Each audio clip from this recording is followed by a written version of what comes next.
Hello, and welcome to No Stone Left Unturned. It has been a while, and we do have a new case, but right now we're still waiting on the documents. Right now we have so many documents that are about to be sent to our doorstep. You're going to have loads and loads of evidence to pour through and see what we can do as a community. But while we wait, I put a call out to social media for anybody to share their story of when they feel they were wrongfully convicted. I'm blown away by how many people have messaged me on Facebook, on Instagram, or through our private Gmail. And all I can say is we have a lot of work to do in our justice system to help. Today we're going to talk about somebody who I truly feel is wrongfully convicted, or at least there is a ton of speculation that he deserves one more fair trial. Okay, his name is Gary Lane Prewitt.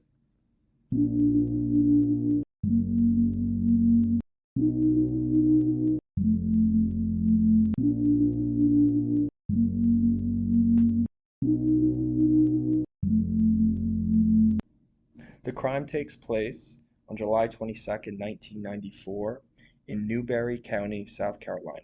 A neighbor went to check on a house. As the neighbor entered the back door, someone in the house shot him, twice under the right eye and once in the chest with .357 Magnum or .38 Special. Then the suspect fled the crime scene in an old green GM-made car. The victim stated it was two white males, one having black hair. 3 days after the crime, a 17-year-old girl named Kimmy Shipes, who lived about a mile from the crime scene, told authorities that a white male having reddish blonde hair was at her back door on the same morning of the crime.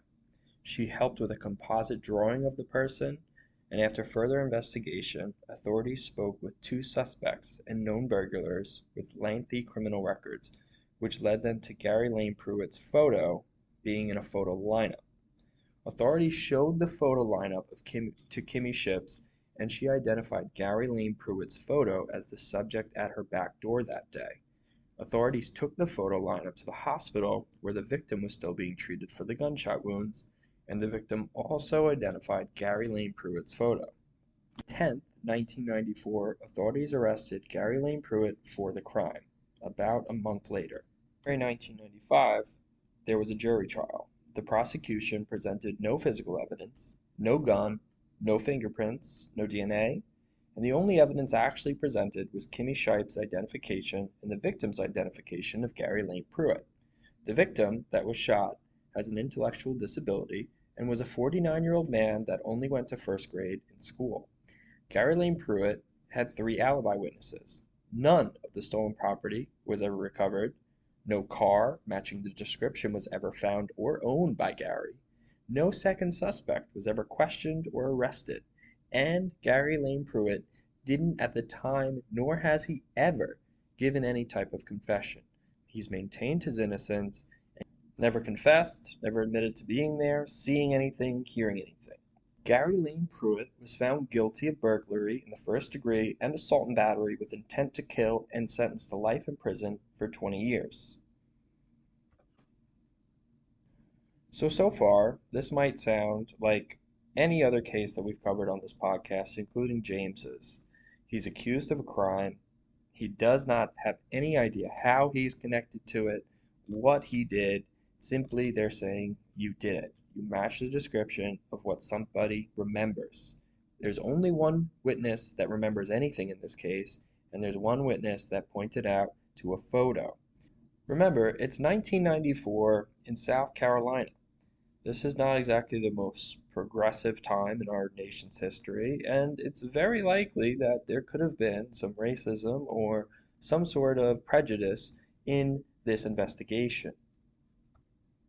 We also have eyewitnesses for Gary Lane Prewitt. Number one, Gary Lane Prewitt testified that he was at home with his wife and children. His parents came by to visit him during the time of the crime. Number two, Sandra Prewitt testified that she was visiting Gary Lane Prewitt at the time of the crime and he was at home. And number three, Gary Lawrence Prewitt testified that he was at Gary Lane Prewitt's house during the time of the crime and he was at home. That is 3 alibi witnesses, all saying the same thing.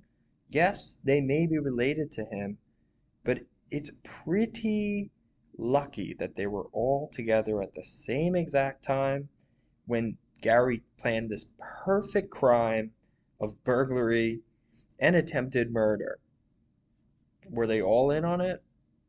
Where is all the stuff that was stolen? Or was this a case of misidentification or worse?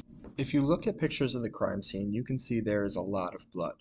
There's blood all over the kitchen from the gunshots. You can also look through the crime scene analysts, and guess what? There's no blood related to Gary Prewitt.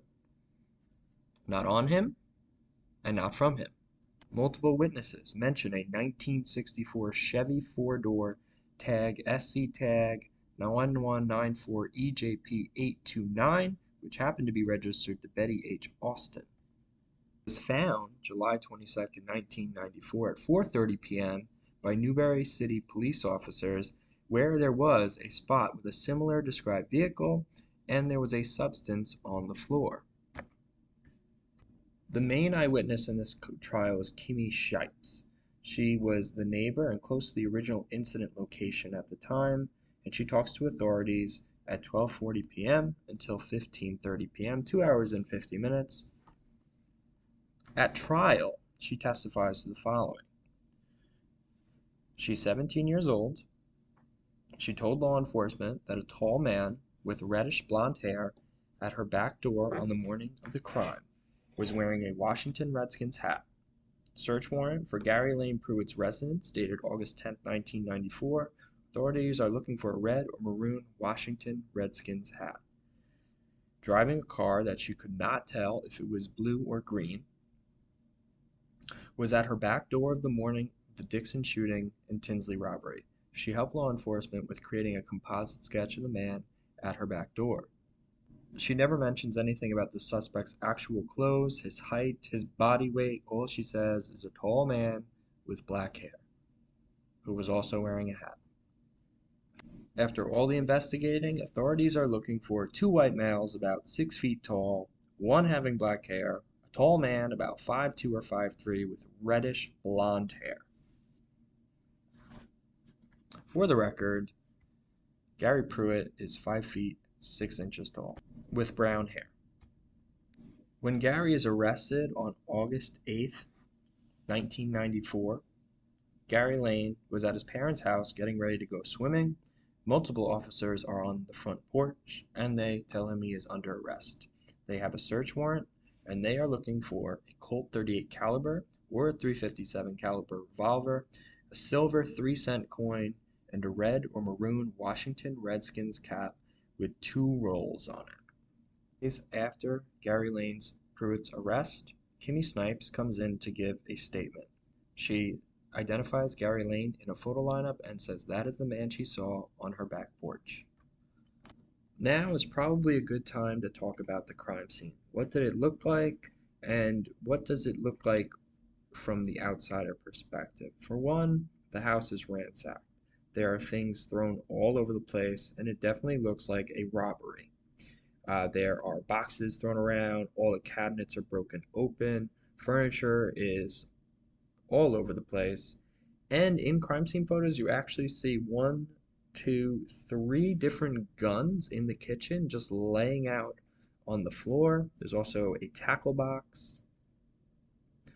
And from the outside looking at the front porch, the house itself doesn't look like there was really anything going on.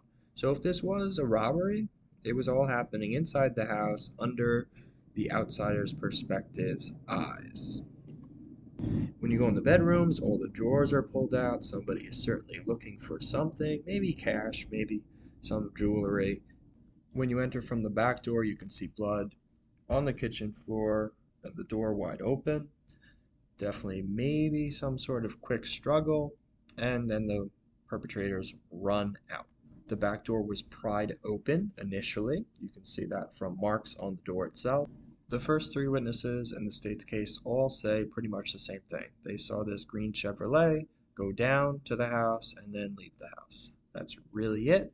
They all give different perspectives, including the one person who was shot, but all it really proves is that there was a green car going to the house and leaving the house. I'm going to read Kimmy Shipe's testimony word for word because, well, she's pretty important in this case. Miss Shipes testifies that she was 18 years old and lives on Highway 63, about half a mile from the crime scene. She's a senior in high school, and it was kind of early that day. She heard piddling at her back door, and then she goes to the back door, and Mr. Prewitt is standing there. There was someone else in the car, but she could not tell if it was a boy or a girl, but they looked tall from the way they were sitting in the car, but I didn't see them or their face or anything. The car was just raggedy and faded.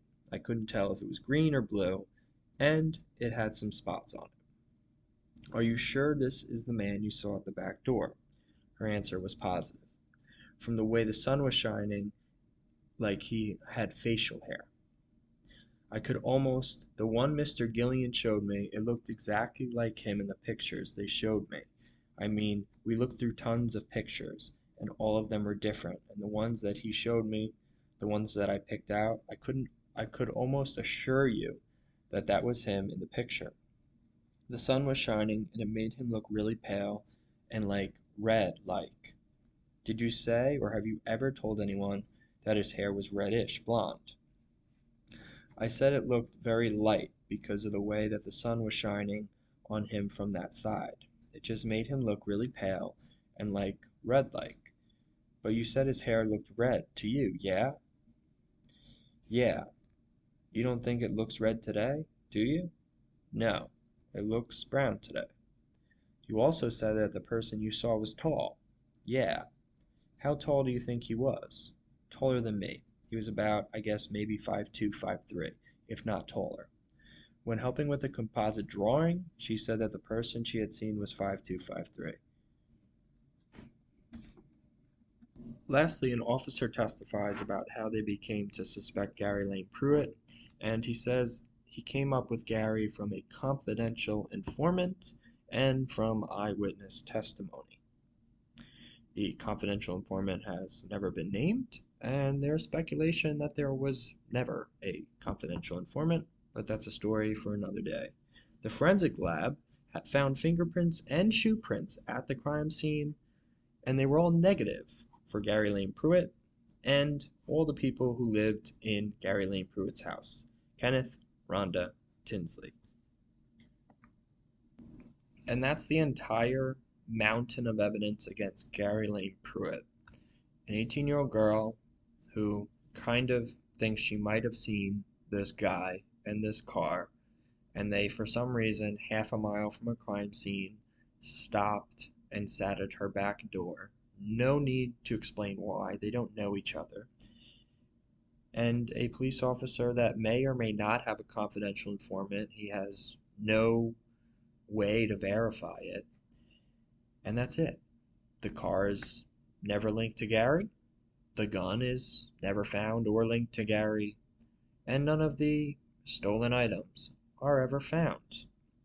The sentence for Gary Lane Prewitt was life for first-degree burglary, 20 years for the assault and battery with intent to kill, 5 years for possession of a firearm during the commission of a violent crime, and 30 days for the larceny charge. Gary Lane, right now, is serving a life sentence for the crime. But this isn't where our story ends. 2 years after Gary Lane Prewitt's conviction in April 1997, the same girl that testified against Gary, Kimmy, now married, and her husband were delivering newspapers and were shot. Mr. Heaton was shot in the temple and behind the right ear, and Miss Shipes, Heaton, was shot in the chest. She told authorities that 2 black guys and a white guy were the ones responsible. She also told authorities she had received threatening letters weeks before the shooting from Gary Lane Prewitt seeking revenge for her testimony against him. Her husband died from his injuries, and she was in the hospital for 6 days. After her release from the hospital, authorities asked her to help with composite sketches of the 3 men she said killed her husband and shot her. Her story began to unravel as she could not produce the threatening letters she claimed Gary wrote to her. After a failed polygraph test, Kimmy Shipes Heaton confessed to shooting her husband and then shooting herself in the chest. She later went on to plead guilty to the murder of her husband. She received a 50-year sentence. In 2011, a private investigator, Pete Skidmore, spoke with Kimmy Shipes Heaton. She signed a statement that she lied about everything on Gary Lane Prewitt. She stated she was coerced into identifying him in the photo lineup by police. She also gave the investigator a medical report from a doctor that evaluated her. Kimmy Shipes Heaton had been in a mental hospital from 1991 until she dropped out of treatment in 1993. The doctor's evaluation report also states that she had a long history of mental illnesses, hallucinations, hearing voices, magical thinking, and other mental issues. In Gary Lane Prewitt case, there is no DNA, no fingerprints, no violent crime history, no green car, no stolen items. All eyewitnesses are inconsistent. The composite sketch was of a 6-foot-tall, red-haired man. Gary Lane Prewitt is 5 feet 6 inches with brown hair. He spent 28 years in prison for a crime he absolutely had nothing to do with.